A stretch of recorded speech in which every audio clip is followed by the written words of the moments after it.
outputs are a result of your inputs, and you are solely responsible for. We can only control what we can control.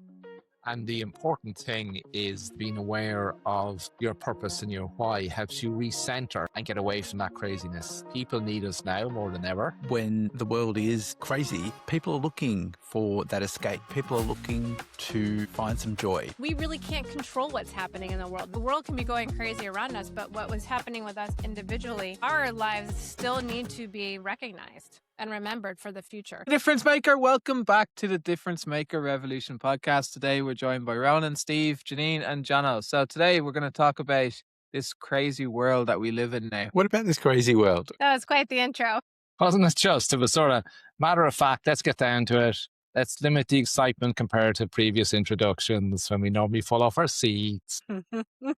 Maybe the crazy world's getting to Jono. It's the crazy world getting to you, Jono.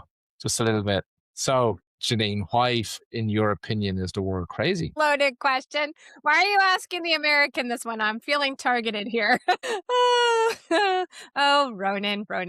Okay, so to not step in anything here, because this should be a everlasting long podcast, right? So I think no matter what, the world is always going to be a tad crazy, right? Especially when we see bad things happening, whether in the world or in our business or to our family or to our friends in our communities. And when we see bad things and negative things happening, they get stuck in our brain. It's like, I don't know why we're wired this way, but we are wired this way. And we have to really work to train our brains not to focus on the negative and to find the positive and to find the sunshine in a rainy day. I know it's easier for me in Florida than for you in Ireland, but you know, you got to find that ray of sunshine, and you have to find and fix your mindset to not focus on what's happening in the world, because you know what?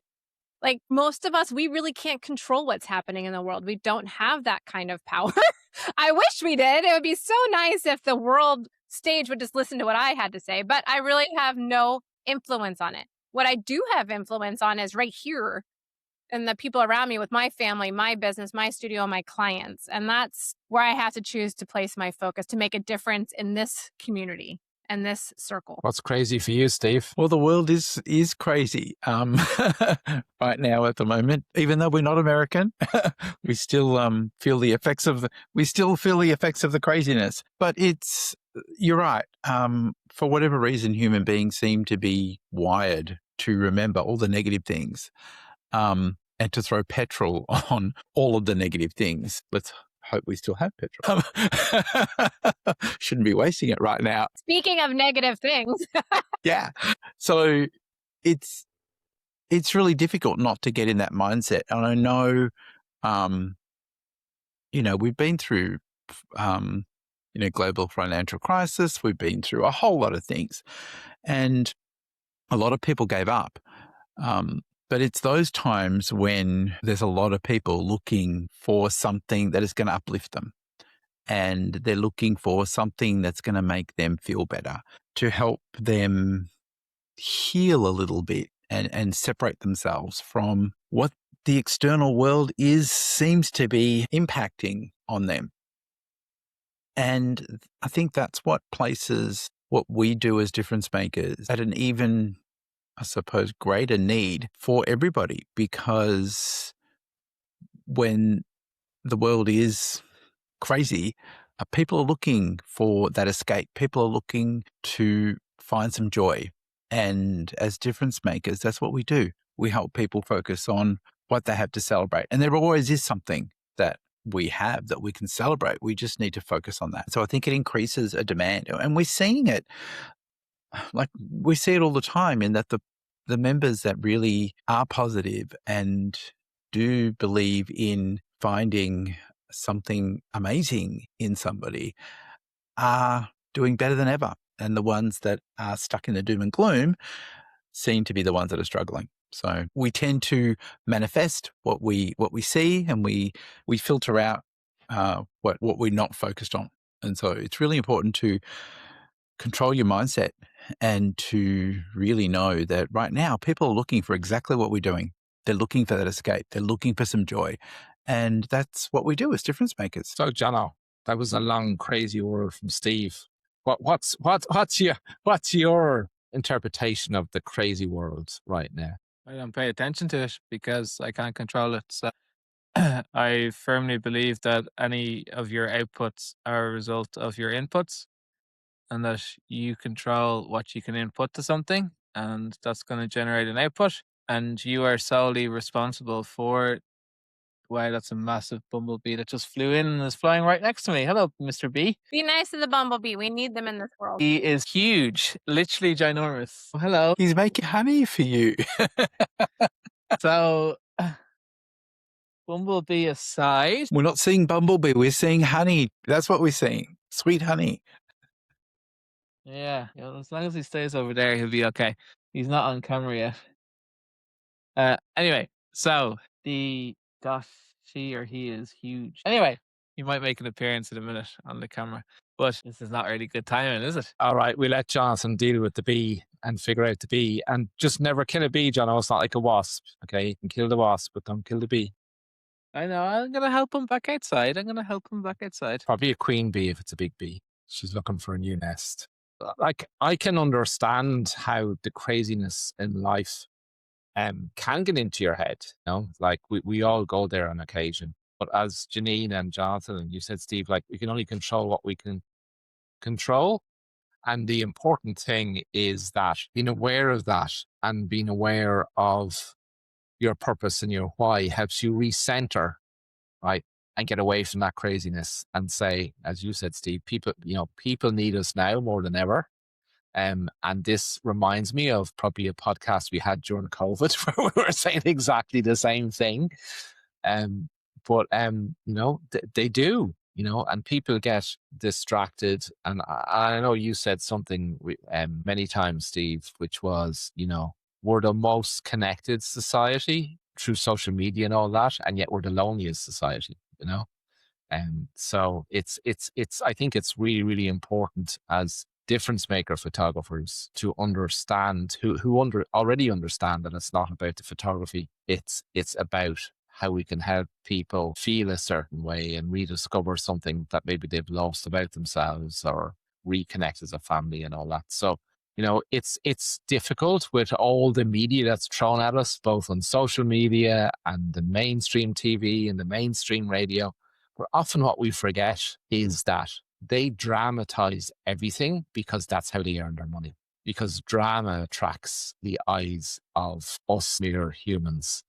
That old do I flight or do I fight?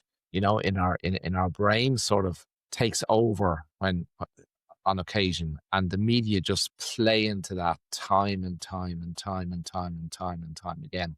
And I'm not saying there's not awful things happening in the world. I'm not saying that there's not risks, as you said, Steve, from financial Armageddon that some people dramatize to war, to fuel prices going up, to you name it, But when you truly, truly, truly, truly have a purpose and you truly believe that your role on this planet is to help others, that helps you just reframe. It's so easy to get drawn into the drama. It's like bees to honey, isn't it? Pardon the pun, Jono, wherever you are. But it's those times when we crave for family and we crave for connection. And it's when we are challenged in life that we need to feel more connected. I feel as though, and you said it before, and we are the most socially connected generation of all time. We're the most photographed generation of all time. And yet we are the most emotionally disconnected, I would say, generation of all time, and the loneliest. And people are craving for what we do, which is create connection and help people rediscover that magic again, because it's really hard when there's so much thrown at you. Really. Janine, Jonathan told us how he deals with all the negativity and that he doesn't listen to it because he believes your outputs are your inputs, right? So how do you deal with it? I do listen to it because I am talking with clients and people all the time, and I don't want to sound uninformed because I'm in the world every day, right? And so I also like to keep up with it because I like to have ways of reframing it, because I have clients who come in and they like Steve said, like to focus on the drama. And so I always had to be prepared on how to reframe it because I always want to reframe what's happening. And we photograph children, and so I want like the parents need to focus on the fact that their child's turning 1. It doesn't matter what's happening overseas or in politics and things like that. Like our focus needs to be on this joyous celebration that we're doing for your baby right now. So I do pay attention to that, and I enjoy world news. But I pay attention so I can have intelligent conversations with my clients and other people around me, but then also to be able to pair in my head how I'm going to reframe to the positive and still focus on the celebrations at hand that we're doing and the stories that we're telling for clients. I mean, a great example, like even if we look back at this is, I don't know if I told this story in a podcast or not, but like we photograph a lot of First Communion portraits, right? And so recently I've told online the story of my dad. I still have his First Communion portrait, which was taken during the Depression. So I mean, things might be bad now, but they weren't as bad. I mean, I know every generation will say it's worse than it was before or whatever, but I mean, it was the Great Depression, an Irish immigrant family, 7 children in Brooklyn, no money, nothing. They thought the world was ending, and they still took the time to celebrate a religious milestone for their child, all 7 of them, as a matter of fact, throughout the different times. But my dad, and they had the portraits made. And we have that today. My dad has since passed, but I still have his First Communion portrait. And it's one of 2 photos of him as a child. And so even when things were dull and grim back then, thank God my grandparents celebrated his First Communion and gave us that gift all these generations later of that portrait. And why wouldn't we do that for our children too? Doesn't matter, like the world can be going crazy around us, but what was happening with us individually, our lives still need to be recognized and remembered for the future. And it allowed them to connect as a family, right? I'm sure there was a celebration in that First Communion, and they celebrated in their way, and they all connected, and they all celebrated together. And it's down to what Steve talks about too in the legacy thing. That the parents, especially Catholic parents, I'm sure it happens with every parents, but the First Communion is a big thing for Catholics. It's a way for family to come together and celebrate this sort of passing in time for the child when they're at that stage, and then they have their confirmation, and so it's a big milestone in and every family or person or culture, they have their own milestones, right? So and those milestones are always centered around celebration of those that we love and celebrating with those we love. And that they're really important things. And they don't stop just because the world is crazy and bad things are happening. Nor should they. Nor should they. But I think it comes down to, what you were talking about before. Your home is your sanctuary. It's that place that safe place where the rest of the world doesn't matter. And I think when we bring some joy in and we find that joy, and even though there is a Great Depression, you choose to celebrate that milestone with your family, it builds that protection, I suppose, or sanctuary, because what's happening inside the home, what's happening to the immediate family can be separated. And if we can inject more joy, more connection within the sanctuary of the home, that's why people want to display their artwork. That's why that is so important to you, Janine, because it's an anchor. It brings you back to your dad. It brings you back to those times of celebration. It brings you back to the strength that family had and showed to come to a new country and against everything still pay to keep those memories alive for people like you, the future generation. And so I think, as the world gets crazier, we need to protect what's happening within our immediate family and that bubble that we're creating, because otherwise we just get swallowed up by whatever's happening in the world, really. And I think that's part of what we do, is to reinforce all those things that people have to celebrate and help them look for those things that they want to celebrate. And then that's preserved, not just for them, but for future generations. It's inspiring. So what I'm hearing is this craziness is actually an opportunity. Okay. So can we talk about how do I position my difference maker photography business for the opportunity? Well, you really understand what you want to do for other people. And I think any business needs to find a solution to a problem, right? We need to always have a solution for a problem, because without that solution, then we can't help other people. We can't lift other people. And when we do that, that's when we get rewarded. So it's all about understanding the problem and finding a solution for that. And we know that, the world is always going to be crazy. It just has different levels of craziness. And whether that impacts certain people more than others, there's always going to be a certain number of people where, yes, they're aware of the crazy world, but their small world of their family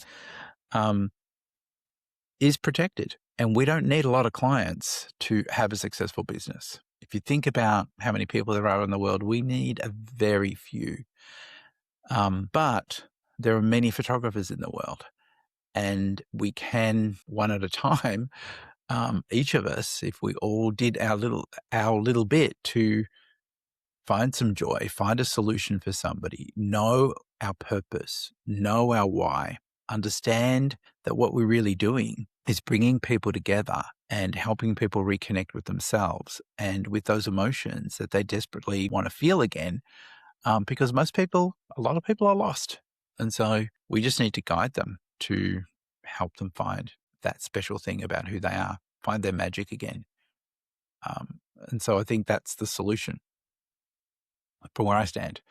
You have to know what's going on in the world. You can't just ignore it, because you have to be aware of the challenges people are having to be able to relate to them and to be able to find the solution for them. And often they're the objections they're going to throw at you at some point during the journey. And so if you're unaware of them, you can't pre-plan, you can't preempt how you're going to help them through those objections. And it's not about countering them or dealing with them. It's about how can we help them through those objections that we know they're going to have? How can we build that into how we care about someone? So then that way it's already addressed even before they bring it up. So I think it's important to pay attention to what's happening in the external world and to know about it, because our job is to find solutions. How do we find solutions for, that family that wants to build a legacy? How do we find solutions for that woman that wants to celebrate herself? How do we find solutions for a family who has been given the gift of a child and wants to celebrate that in this crazy world? Again, a long-winded answer. Those are the best, Steve. So, Jono, did that bee just buzz off then? No, but we rescued the bee. He or she got out into the wild again. So I'm very happy about that. I love my honey, so I'm glad that you rescued the bee. Thank you for rescuing the bee. Well, bees are very important. So, we got to save the bees. Without the bees, we don't exist. That is true. Very true. So, Janine, I'm really curious. So you have a team, right, at Cloud9 Studios. So how do you, protect's the wrong word, but how do you encourage your team to be aware of the drama, but ignore it and deliver for the client? So that's a really good question, Ronan. And for us, it's every team member is a little bit different. So one of my team members, I know you guys think I'm positive, but she is like the most positive person you will ever meet in your life. Like she is like full, like the energy that comes out of her. She's like a walking bottle of caffeine. And she's very positive all the time. And so she's very easy to keep positive. She's like our little engine that could at the studio, and she walks around and she helps keep everybody positive. I think it's important to have people like that in your team. And so that's fantastic. And she actually takes feedback really well, and she uses her emotions in a good way.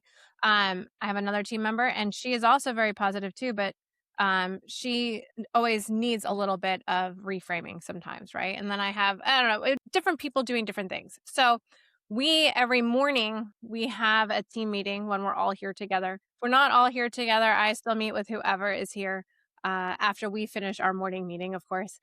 So they do have to work for a little bit on their own until I end our morning meeting and get on with them. But we sit together and we talk about the day and we put it in the context of our clients that are coming in. And so, what can we do to make a difference in their life today? And really take the focus off of ourselves because we all have stuff going on in our lives, right? We all do. I mean, it's just, and it's so easy to sit around the water cooler, as they say. I don't know if they say that over there, but like the water cooler talk and get on about our family and all the stuff happening. And my gosh, did you hear so and so said this on the news? And, and and actually sometimes we do it for a few minutes, right? Get it out of our system. Like, all right, now let's get on. What are we going to talk about today? Whose life are we going to change and make a difference today? And it's funny, once you start taking the focus off of yourself and off of the things you can't control and onto the things that you can control, it makes a huge difference. Do we have all the candy ready? Do we have the cookies ready? Do we have the notes for the 2 sessions coming in to know what mom said about her child and how can we make that child feel even more special? And so we're very lucky. We're very blessed in the jobs that we have, because we are working and we are making a difference for our clients every single day. I mean, what a blessing. There are so many jobs in this world I would not want to have. This is the one I want to have because every day is a happy day and we are working in happy times with our clients in the studio. And so that's what we focus on every day together as a team, and the joy of the people that are walking in and how we can make a difference for them. It's a true joy what we have. I think we are the luckiest people on the planet with the profession that we have chosen to be able to do this for people. It's such a gift. And I think more photographers need to realize that and think about that. It is a privilege, and not because I think so many photographers feel it's a privilege because they get to do their art, right? And you hear a lot of people talk about that. And while that is nice and you get to make a living doing what you love, I think you need to take the focus from being off of you and onto the difference that you're making with your client. And that is when you do for others, that's where the real joy comes. My opinion, anyways. And that's where the true value also results from, right? So the client's booking their experience. They're booking a time for them. And, when you are having that team meeting and you are asking everybody, how do we go the extra mile? It's about that client's experience. And so we have to put our mind on what can we do for them? How can we make them the hero? How do we make them feel great about this experience? Because they've booked and paid for their experience, not our need to take an award-winning photo or our need to whatever that is for you. It's their experience and it's showtime. It's almost like, no matter what's happening in the background, the show that's on it's like what you talked about in another podcast. There's on stage and backstage, and we're on stage when we're with clients and it's showtime, and it's up to us to guide them and entertain them and make them the center of the world. So, Jonathan, for those listeners who are not yet in Difference Maker Revolution, right,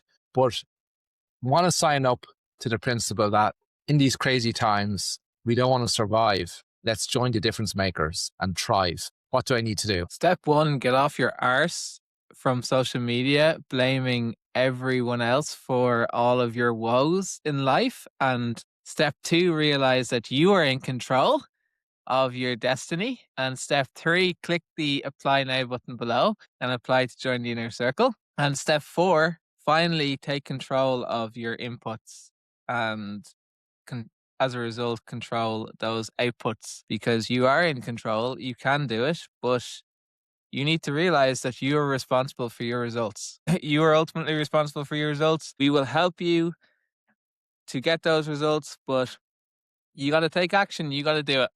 And sitting there listening to this podcast, if you have 2 choices. You can continue to just sit there and listen and do nothing and be in no control of your results, or you can take action and finally be in control of your results. So get inside the inner circle. Apply now. Bye-bye. Bye, everyone.